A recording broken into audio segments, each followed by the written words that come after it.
सृष्टि बचपन से ही दिखने में सुंदर नहीं थी, लेकिन अमीर बाप की बेटी सृष्टि पर उसकी माँ जान छिड़कती।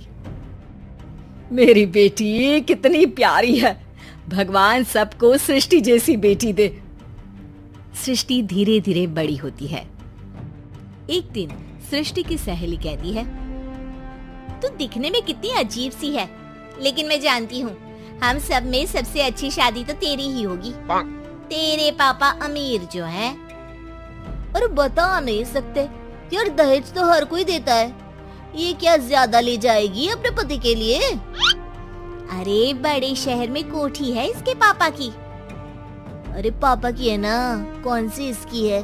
इसकी होती तब तो कोई भी लड़का इससे शादी कर लेता। अरे पापा की मतलब पापा की है तो मेरी ही है ना? किसने कहा? अब तेरी तो तब होगी ना जब तेरा भाई ना हो। वैसे भी शादी के बाद सारी प्रॉपर्टी भाई के नाम होती है। सृष्टि समझ जाती है कि उसे किसी भी हालत में माँ बाप की सारी प्रॉपर्टी को अपने नाम करना है, लेकिन कैसे? एक दिन सृष्टि का भाई शीनू कहता है, बहन क्या कर रही है? तुझसे एक बात करनी है। अरे हाँ करना, मैं तो तेरी बहन हूँ। बहन मेरी लाइफ में ना एक लड़की है, बहुत अच्छी है। मैं सोच रहा हूँ माँ और पापा से बात करूँ शादी के लिए। सृष्टि को समझ में आ जाता है कि भाई की शादी होते ही भाभी उसे एक दिन भी घर में बर्दाश्त नहीं करेगी। क्या बात है भाई, बताना कौन है वो? यार वो बहुत अच्छी लड़की है, पढ़ी लिखी है, मेरे साथ जॉब भी करती है। बस एक प्रॉब्लम है। प्रॉब्लम? क्या प्रॉब्लम है भाई? यार वो शादीशुदा है, लेकिन उसके पति ने उसे सिर्फ इसलिए छोड़ दिया क्योंकि उसके माँ बाप दहेज नहीं दे पाए। सृष्टि ये सुनकर न जाने क्यों खुश हो जाती है। अरे भाई तो क्या हुआ, लड़की तुझे तो पसंद है ना? शीनू को लगता है कि बहन उसे समझ रही है। वो इस बात से अनजान होता है कि उसकी बहन की मंशा पूरा घर हड़पने की है। सृष्टि अपनी माँ से कहती है, मम्मी मुझे तो बहुत चिंता है, पता है शीनू क्या कर रहा है? अरे क्या कर रहा है, वो तो काम पर जाता है और वापस घर आता है। नहीं ना माँ, वो यही तो नहीं कर रहा, बाकी सब कर रहा है। आपको पता है उससे प्यार है, और वो भी एक शादीशुदा लड़की से।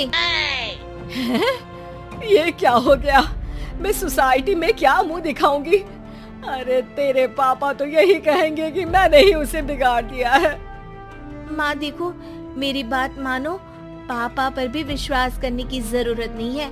अब आप ही बताओ, पापा इतनी देर घर के बाहर रहते हैं क्यों? बोलो। अरे बेटा वो तो नौकरी करते हैं ना। तू बहुत भोली है माँ, पापा का ऑफिस तो 7 बजे खत्म हो जाता है, लेकिन देखो कितनी देर से आते हैं। अरे नहीं बेटा, ऐसी कोई बात नहीं है। सृष्टि माँ को एक औरत से बात करते पिता की फोटो दिखाती है। देखो माँ कैसे हैं पापा, मैं ना कहती थी कि पापा सही नहीं है। मैं तेरे पापा से बात करूंगी, दे फोटो मुझे। ओ माँ, वो तो डिलीट हो गई। लेकिन चल, तूने तो देख लिया ना, पापा से बाद में बात कर लेना। और हाँ, मेरा नाम बिल्कुल मत लेना। हाँ माँ। अब क्या था, सृष्टि के माँ और पिता के बीच झगड़ा होना शुरू हो जाता है। सृष्टि के मन में क्या चल रहा था कोई नहीं जानता था।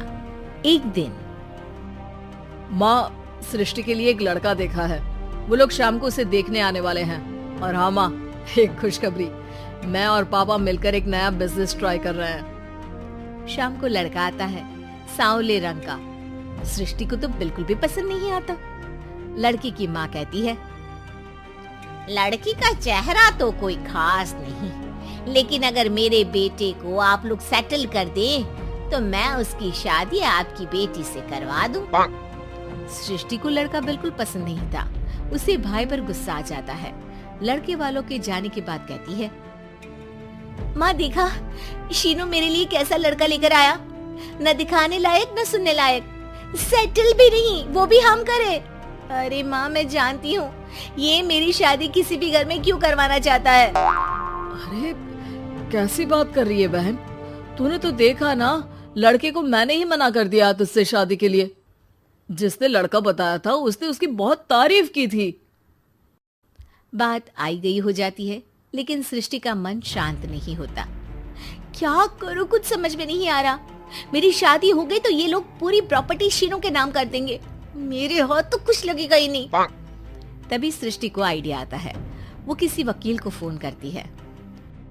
जी देखिए, अगर आपके मम्मी पापा का तलाक हो जाता है तो आपके पिता की आधी प्रॉपर्टी आपकी माँ के नाम हो जाएगी, फिर उसे वो किसी को भी दे सकती है। सृष्टि अब माँ को बेटे के खिलाफ भरती है। माँ, शीनू पर नजर रखा करो, वो जिस लड़की के प्यार में है ना वो शादीशुदा है। यहाँ आएगी, सारा पैसा, रुपया, जमीन, जायदाद सब हड़प लेगी। पापा का भी हाल तुमसे छुपा नहीं है। ऐसा ना हो कि मैं और आप एक दिन सड़क पर भीख मांगे। हे भगवान, मैं तो जीते जी मर जाऊंगी अगर ऐसा हो गया तो। ऐसा हो गया नहीं माँ, ऐसा ही होगा। अभी समय है, आगे का सोच लो। मैं तो कहती हूँ पापा से आधी प्रॉपर्टी लेकर अलग हो जाओ। पापा की आधी प्रॉपर्टी भी हम लोगों को अगर मिल जाती है ना तो अगले 7 जन्म सफल समझो। बेचारी माँ बेटी के कहने पर पति से तलाक लेकर अलग हो जाती है। सृष्टि अब पैसों से गाड़ी और अपने दूसरे महंगे शौक पूरे करने लगी। उसके दोस्त भी उसके पैसे इस्तेमाल करते। सृष्टि, कल तुम कहाँ थी? मैं सारा दिन घर पर अकेली थी। तो मैं क्या करूं? मैंने ठेका तो नहीं लिया है ना तुम्हें संभालने का। माँ को सृष्टि से ये उम्मीद नहीं थी। वो बैठकर रोने लगती है। वहीं उसका पति यानी कि सृष्टि के पिता आ जाते हैं। मैं जानता था कि तुम्हारा यही हाल होगा, तो आपने मुझे रोका क्यों नहीं? मैं रोकता तो तुम रुकती क्या? सृष्टि के कहने पर तुमने मुझ पर, अपने बेटे पर शक किया, लेकिन तुम ये भूल गई कि कैसे हम दोनों ने मिलकर जीवन में इतना सब खड़ा किया। माँ पति के गले लग जाती है। मुझे माफ कर दीजिए, मैंने आपकी कमाई का एक बड़ा हिस्सा गवा दिया। कोई बात नहीं, तुम साथ हो तो मैं ऐसी 7 प्रॉपर्टी खड़ी कर दूंगा। तभी वहाँ सृष्टि आ जाती है रोते हुए। माँ, मयंक ने मुझे छोड़ दिया। वो बोल रहा था जब तक मेरे पास पैसे थे तब तक ही वो मेरे साथ था। पापा, माँ, मुझे माफ कर दीजिए।